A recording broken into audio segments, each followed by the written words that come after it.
Students, आज आपको कक्षा 12 विषय जीव विज्ञान का जो चैप्टर 6 चल रहा है, आपका चैप्टर 6 है, चैप्टर 6 जिसमें आपको वंशागत का आणविक आधार बता रहे हैं।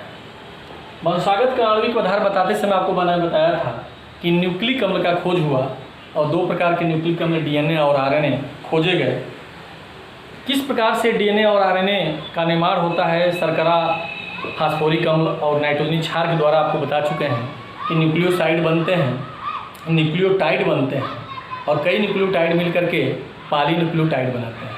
अब पॉलीन्यूक्लियोटाइड में आपको बताया था कि डीएनए के बारे में कि डीएनए जो होता है द्विसूत्री मॉडल क्रिक ने दिया और उसके लिए नोबेल पुरस्कार मिला उसको, और उसने बताया कि किस तरह से दो पॉलीन्यूक्लियोटाइड श्रृंखलाएं सूत्र आपस में जुड़ करके डीएनए का निर्माण करती हैं। ये भी आपको बताया कि क्यों डीएनए अनुवांशिक पदार्थ है, ये प्रयोग द्वारा सिद्ध हुआ, ग्रिफिथ के प्रयोग द्वारा सिद्ध हुआ, हर्शे और चेज के प्रयोग द्वारा सिद्ध हुआ और एवली, मैकपियार्ड और मैकार्टी के प्रयोग द्वारा सिद्ध हुआ कि डीएनए अनुवांशिक पदार्थ है। अब एक प्रश्न उठता है कि क्यों डीएनए ही अनुवांशिक पदार्थ है, क्यों नहीं आरएनए है? क्योंकि आरएनए भी न्यूक्लिक अम्ल है और डीएनए भी न्यूक्लिक अम्ल है। इसी के बारे में चर्चा करेंगे कि क्यों डीएनए अनुवांशिक पदार्थ है, यानी डीएनए क्यों अनुवांशिक पदार्थ है, उपयुक्त है अनुवांशिक पदार्थ के लिए। अनुवांशिक पदार्थ के लिए डीएनए अनुवांशिक पदार्थ है। तो डीएनए अनुवांशिक पदार्थ क्यों है, क्यों उपयुक्त है, इसके बारे में चर्चा होगी। आपको मैंने बताया है कि कोई भी अनुवांशिक पदार्थ है तो उसके क्या गुण होने चाहिए। सबसे पहले मैंने बताया ये 4 गुण होने चाहिए। पहला कि यह अपना प्रतिकृति बनाने में सक्षम है, यानी जो भी पदार्थ हो, अनुवांशिक पदार्थ, उसमें अपनी प्रतिकृति बनाने में सक्षम हो।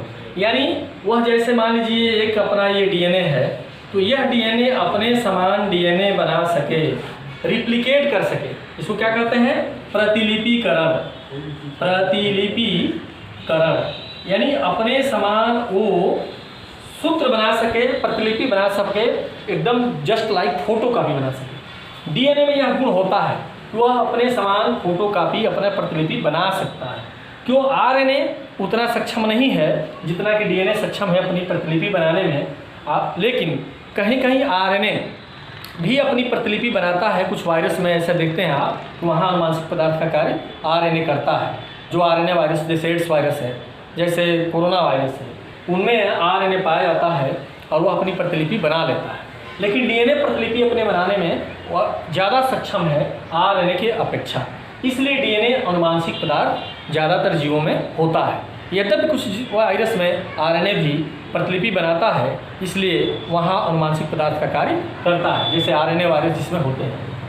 दूसरी चीज़ है कि इसमें रचना एवं रासायनिक के आधार पर स्थिरता होनी चाहिए।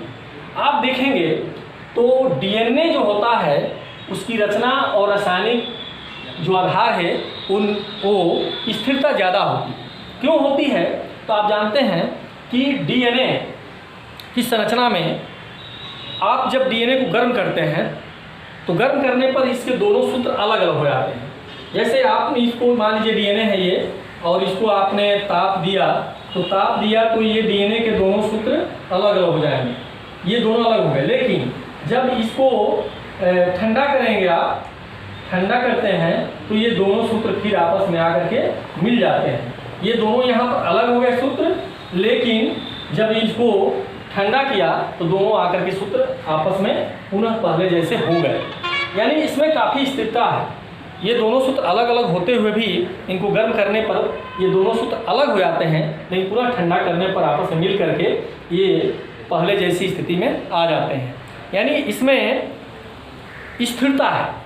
आप ग्रिफिथ ने जो प्रयोग किया था उसमें भी देखा थे आपने कि S3 जो स्ट्रेन था, स्मूथ स्ट्रेन था जो रोग उत्पन्न करता था, उसको गर्म करने के बाद भी वो अपना गुण नहीं खोया था। यानी उसका जो रासायनिक गुण है वो ख़त्म नहीं हुआ था और उसकी संरचना भी लेवाइल है। तो दो कारण से स्थिरता है। एक तो इनमें जो थायमीन होता है वो आप जानते हैं कि डीएनए में क्या पाया जाता है? क्षार थायमीन होता है। और आरएनए में क्या होता है? यूरेसिल होता है। तो थायमीन के कारण इसमें स्थिरता अधिक होती है, इस आरएनए में यूरेसिल होता है, इसलिए इसकी स्थिरता कम होती है। तो दो कारणों से ये दो सूत्र जो होते हैं वो गर्म करने पर भी आपस में जुड़ जाते हैं, इसलिए स्थिर होते हैं। और दूसरी, डीएनए में थायमीन होता है जबकि आरएनए में यूरेसिल होता है, इसलिए डीएनए की स्थिरता आरएनए की अपेक्षा अधिक होती है। तीसरा कारण क्या है कि डीएनए एक आनुवांशिक पदार्थ के रूप में ज़्यादा उपयुक्त है कि इसमें धीमे परिवर्तन यानी उत्परिवर्तन, डीएनए में होने वाले परिवर्तन को क्या कहते हैं? उत्परिवर्तन कहते हैं, की संभावना होती है जो विकास के लिए आवश्यक है। आप जानते हैं कि पृथ्वी पर विभिन्न जो जातियां हैं पौधों की और वनस्पतियों की, उनका विकास धीरे धीरे एक ही जीव से हुआ है। तो कैसे हुआ है? ये उत्परिवर्तन के द्वारा हुआ है। उत्परिवर्तन के द्वारा ये विकास, नई जातियों का विकास भी होता है। तो उत्परिवर्तन के द्वारा जो नई जातियों का विकास होता है, वो ये धीमे उत्परिवर्तन जो होते हैं वह डीएनए में ज़्यादा चांसेस होता है आरएनए के अपेक्षा, क्योंकि आरएनए में क्या होता है कि उत्परिवर्तन ज़्यादा होता है, जल्दी होता है, इसलिए उसमें उसकी जाति में स्थिरता नहीं रहती है। जैसे आप वायरस में देखते होंगे कि वायरस जो होते हैं उनकी प्रजातियाँ, उनका गुण बदलता रहता है, बहुत तेज़ी से बदलता है, क्योंकि उसमें आरएनए आनुवांशिक पदार्थ होता है। अभी आप कोरोना की चर्चा चल रही है तो वैज्ञानिक कह रहे हैं कि आरएनए जो कोरोना वायरस है वो अपनी प्रकृति बदलता रहता है, एड्स वायरस अपनी प्रकृति बदलता रहता है, इसलिए क्योंकि उसमें आरएनए आनुवांशिक पदार्थ है जिसमें स्थिरता कम होती है अपेक्षाकृत डीएनए की। डीएनए में उत्परिवर्तन धीमा होगा, अचानक बहुत ज़्यादा तेज़ी से उत्परिवर्तन हमेशा नहीं होता है, और इसलिए जो जीवों की निरंतरता है, जातियों की निरंतरता है, वो बनी रहती है डीएनए की वजह से। जबकि आरएनए में इतना जल्दी से परिवर्तन होता रहता है कि जात की जो स्थिरता है वो बनी नहीं रहती है, जातियाँ बदलती रहती हैं। इसलिए जीवों के विकास की संभावना अगर डीएनए है तो ज़्यादा आसान होता है, ज़्यादा संभव होता है। चौथा, इसे स्वयं मेंडल के अनुसार अभिव्यक्त होता है, यानी डीएनए मेंडल ने बताया कि वह गुण को एक पीढ़ी से अगले पीढ़ी तक ले जाता है, वो जीन होता है। और जीन क्या होता है? डीएनए के छोटे से भाग को हम जीन कहते हैं। तो मेंडल का गुण कैसे होता है बाद में बताया गया कि होता क्या है कि डीएनए है, ये डीएनए से आरएनए बनता है और आरएनए से प्रोटीन बनता है। ये प्रोटीन बनता है, तो जिस प्रकार का प्रोटीन बनता है वैसे उसमें लक्षण विकसित होते हैं उस जीव में। तो डीएनए एमआरएनए को बनाता है, मैसेंजर आरएनए है, और फिर वो मैसेंजर आरएनए प्रोटीन बनाता है। लेकिन आरएनए क्या करता है कि आरएनए प्रोटीन बनाता है। तो आरएनए प्रोटीन बनाता है, यानी स्वयं आरएनए डीएनए पर डिपेंड नहीं रहता है। डीएनए आरएनए बनाता है, एमआरएनए को बनाता है, एमआरएनए प्रोटीन बनाता है, जबकि आरएनए डायरेक्ट प्रोटीन बनाता है, यानी जीवों के लक्षण को व्यक्त करता है। इस प्रकार से जीवों के लक्षण को व्यक्त करने का गुण दोनों में पाया जाता है, डीएनए में भी होता है और आरएनए में भी होता है। तो एक आप कह सकते हैं कि ये जो स्वयं मेंडल के लक्षण के अनुरूप में व्यक्त करने की जो क्षमता है वो डीएनए में भी क्षमता है कि वो गुण की अपना एमआरएनए बनाए और प्रोटीन बनाए, और जैसा प्रोटीन बनेगा उसे जीव में लक्षण बनेगा।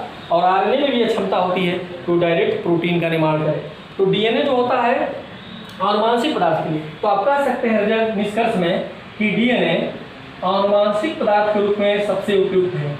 आनुवांशिक पदार्थ के रूप में, आनुवांशिक पदार्थ के रूप में उपयुक्त है, जबकि आपका जो आरएनए है वह आरएनए किसके लिए उपयुक्त है? प्रोटीन